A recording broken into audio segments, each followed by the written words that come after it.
am working on installing the rear Ridetech setup for our Special 65 here. It's going with a 9-inch.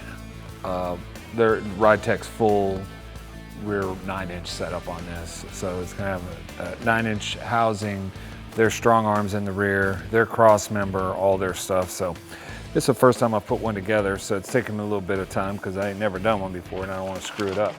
Yeah, so I've got the lower mount, housing mount that I have already put the strut mounts on, and now I've attached it to the housing, which is a Curry housing that Ridetech apparently uses Curry stuff. So very nice, very well built.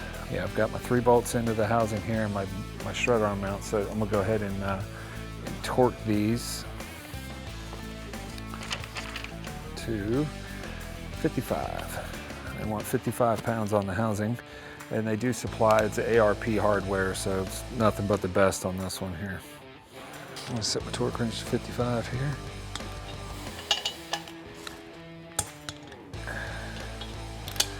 The stock ones aren't, they're not a coilover setup like this is. It would have like one giant just spring across the bottom, like what they call a transverse spring, and 2 shocks, where this is pretty much converts everything to a coilover setup. Plus, I mean, you could do this setup without using the 9-inch, but we really like this setup, so we wanted to use a 9-inch on this car. You know, just as far as, you know, gear changes and stuff like that make it really easy. You don't have to pull the whole rear end out of the car to change the rear end like you would on a stock setup. So I always typically try to go with what the guys who build them want us to set them at. You know, they've already done all their research and all their engineering and all that, and they say that's the torque that we want you guys to put it at. So I try to just follow the directions. That's very important. Following directions. I mean, that one was impossible to get to. There we go. This here is a time joint for the front. There's a couple of these that are going to be reverse thread because of the strut bars that go on it. And you got these 2 bars right here.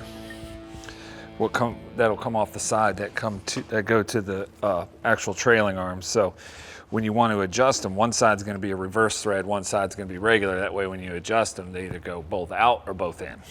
Because if they were both, say regular thread, all you're doing is moving this up and down. You're not actually pushing it out or in. So you just got to find the right one for it. So, so I'll screw this in here. This is what actually helps attach it to the car. I probably should put some grease in there. Actually, yeah, let me go ahead and do that.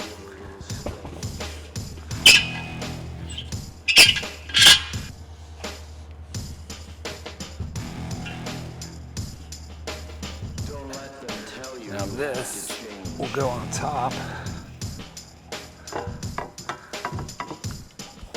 It looks like it's a tight fit. I want to try to put it on there where I don't scratch it.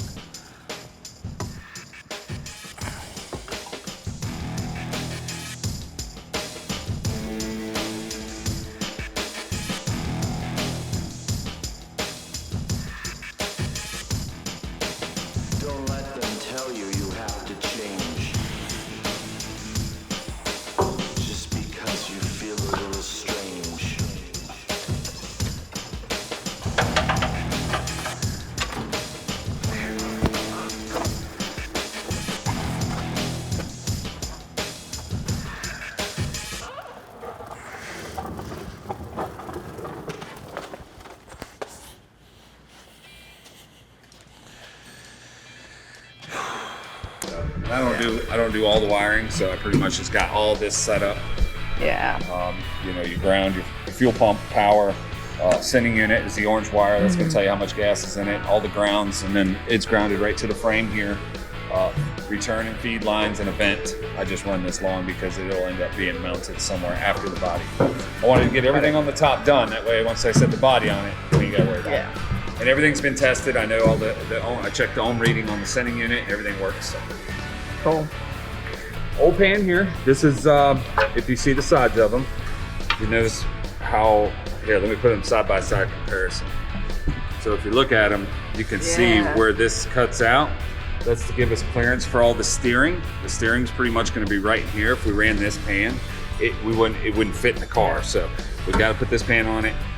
They sell, other brands sell it, but I know these work and I use these on all my OS swaps because they fit. Even these wires aren't gonna stay here.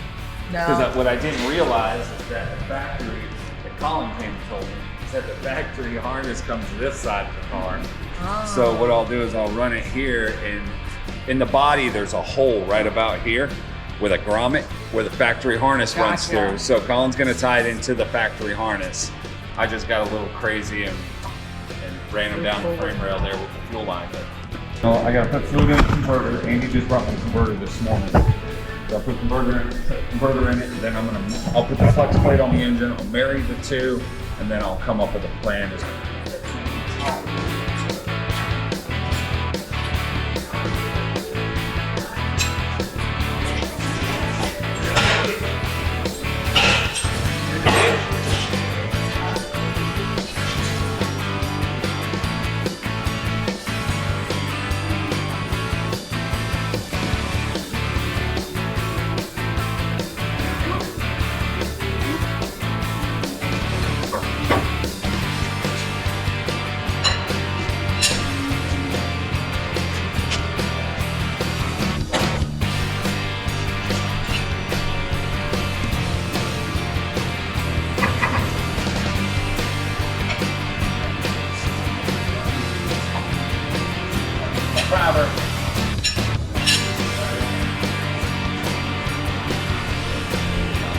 Woohoo! It's in there, gang!